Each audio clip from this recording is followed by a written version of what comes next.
World War I, also known as the Great War, started in 1914 after the assassination of Archduke Franz Ferdinand of Austria.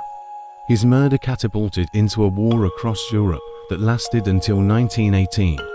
During the four-year conflict, Germany, Austria-Hungary, Bulgaria, and the Ottoman Empire, the Central Powers, fought against Great Britain, France, Russia, Italy, Romania, Canada, Japan, and the United States, the Allied Powers.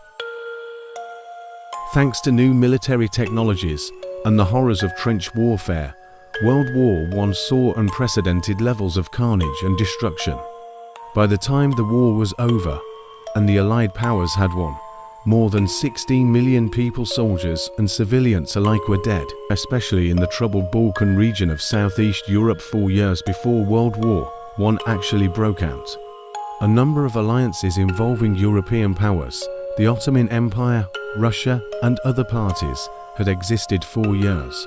But political instability in the Balkans, particularly Bosnia, Serbia, and Herzegovina, threatened to destroy these agreements. The spark that ignited World War I was struck in Sarajevo, Bosnia, where Archduke Franz Ferdinand, heir to the Austro-Hungarian Empire, was shot to death, along with his wife, Sophie, by the Serbian nationalist Gavrilo Princip on June 28, 1914.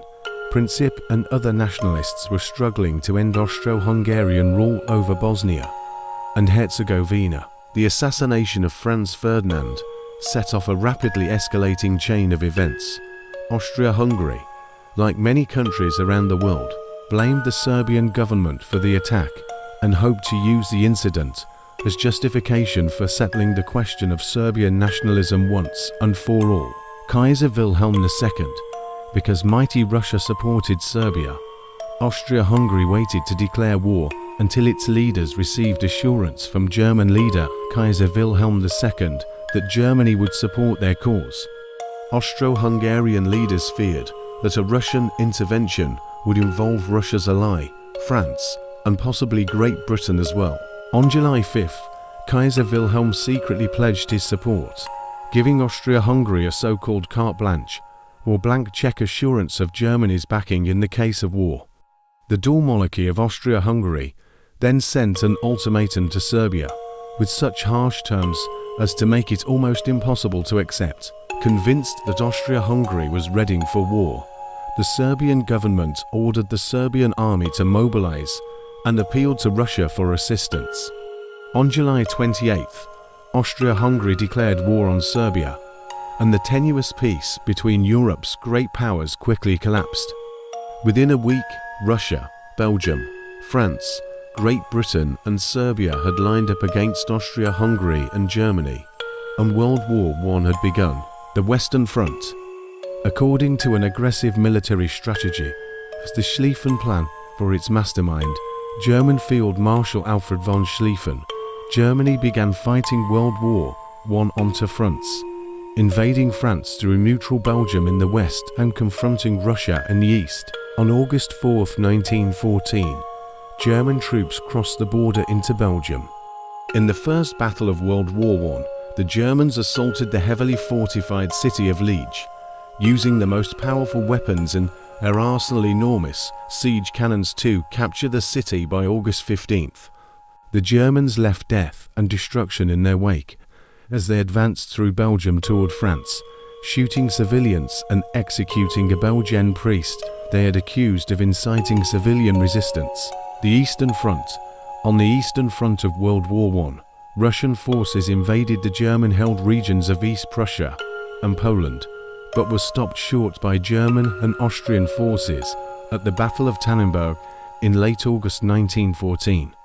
Despite that victory, Russia's assault forced Germany to move to course from the Western Front to the Eastern, contributing to the German loss in the Battle of the Marne. Combined with the fierce Allied resistance in France, the ability of Russia's huge war machine to mobilize relatively quickly in the east ensured a longer, more grueling conflict instead of the quick victory Germany had hoped to win under the Schlieffen Plan. Russian Revolution. From 1914 to 1916, Russia's army mounted several offensives on World War I's Eastern Front, but was unable to break through German lines. Defeat on the battlefield, combined with economic instability and the scarcity of food and other essentials, led to mounting discontent among the bulk of Russia's population, especially the poverty-stricken workers and peasants. This increased hostility was directed toward the imperial regime of Tsar Nicholas II and his unpopular German-born wife, Alexandra. Russia's simmering instability exploded in the Russian Revolution of 1917, spearheaded by Vladimir Lenin and the Bolsheviks, which ended Tsarist rule and participation in World War I. Russia reached an armistice with the Central Powers in early December 1917, freeing German troops to face the remaining Allies on the Western Front. America enters World War I. At the outbreak of fighting in 1914, the United States remained on the sidelines of World War I, adopting the policy of neutrality favored by President Woodrow Wilson, while continuing to engage in commerce and shipping with European countries on both sides of the conflict. Neutrality, however, it was increasingly difficult to maintain in the face of Germany's unchecked submarine aggression against neutral ships, including those carrying passengers. In 1915, Germany declared the waters surrounding the British Isles to be a war zone, and German U-boats sunk several commercial and passenger vessels, including some US ships. Widespread protest over the sinking by U-boat of the British ocean liner Lusitania travelling from New York to Liverpool, England, with hundreds of American passengers on board in May 1915, helped turn the tide of American public opinion against Germany. In February 1917, Congress passed a $250 million arms appropriations bill intended to make the United States ready for war. Germany sunk 4 more US merchant ships the following month, and on April 2nd Woodrow Wilson appeared before Congress and called for a declaration of war against Germany. Gallipoli Campaign. With World War I having effectively settled into a stalemate in Europe, the Allies attempted to score a victory against the Ottoman Empire, which entered the conflict on the side of the Central Powers in late 1914. After a failed attack on the Dardanelles, the strait linking the Sea of Marmara with the Aegean Sea, Allied forces led by Britain launched a large-scale land invasion of the Gallipoli Peninsula in April 1915. The invasion also proved a dismal failure, and in January 1916 Allied forces staged a full retreat from the shores of the peninsula after suffering 250,000 casualties. British-led forces also combated the Ottoman Turks in Egypt and Mesopotamia, while in northern Italy, Austrian and Italian troops faced off in a series of 12 battles along the Isonzo River, located at the border between the two nations. Battle of the Isonzo. The First Battle of the Isonzo took place in the late spring of 1915, soon after Italy's entrance into the war on the Allied side. In the 12th Battle of the Isonzo, also known as the Battle of Caporetto, October 1917, German reinforcements helped Austria-Hungary win a decisive victory. After Caporetto, Italy's allies jumped in to offer increased assistance. British and French and later American troops arrived in the region, and the Allies began to take back the Italian front. World War I at sea. In the years before World War I, the superiority of Britain's Royal Navy was unchallenged by any other nation's fleet, but the Imperial German Navy had made substantial strides in closing the gap between the two naval powers. Germany's strength on the high seas was also aided by its lethal fleet of U-boat submarines after the Battle of Dogger Bank in January 1915, in which the British mounted a surprise attack on German ships in the North Sea. The German Navy chose not to confront Britain's mighty Royal Navy in a major battle for more than a year, preferring to rest the bulk of its naval strategy on its U-boats. The biggest naval engagement of World War I, the Battle of Jutland, May 1916, left British naval superiority on the North Sea intact, and Germany would make no further attempts to break an Allied naval blockade for the remainder of the war. World War I planes World War I was the first major conflict to harness the power of planes. Though not as impactful as the British Royal Navy or Germany's U-boats, the use of planes in World War I presaged their later, pivotal role in military conflicts around the globe. At the dawn of World War I, aviation was a relatively new field. The Wright brothers took their first sustained flight just 11 years before, in 1903. Aircraft were initially used primarily for reconnaissance missions.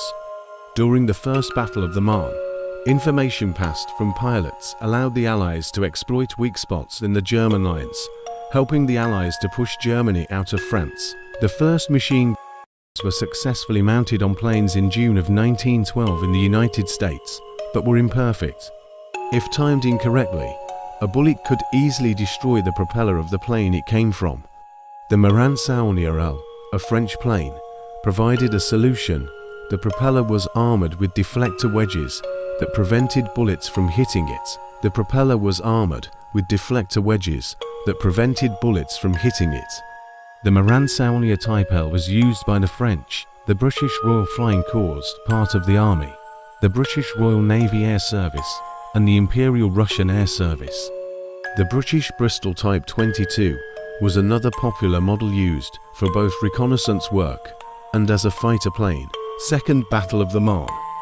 With Germany able to build up its strength on the Western Front after the armistice with Russia, Allied troops struggled to hold off another German offensive until promised reinforcements from the United States were able to arrive. On July 15, 1918, German troops launched what would become the last German offensive of the war, attacking French forces joined by 85,000 American troops, as well as some of the British Expeditionary Force. In the Second Battle of the Marne, the Allies successfully pushed back the German offensive and launched their own counteroffensive just 3 days later. After suffering massive casualties, Germany was forced to call off a planned offensive further north, in the Flanders region stretching between France and Belgium, which was envisioned as Germany's best hope of victory. The Second Battle of the Marne turned the tide of war decisively towards the Allies, who were able to regain much of France and Belgium in the months that followed. Toward armistice, by the fall of 1918, the Central Powers were unraveling on all fronts.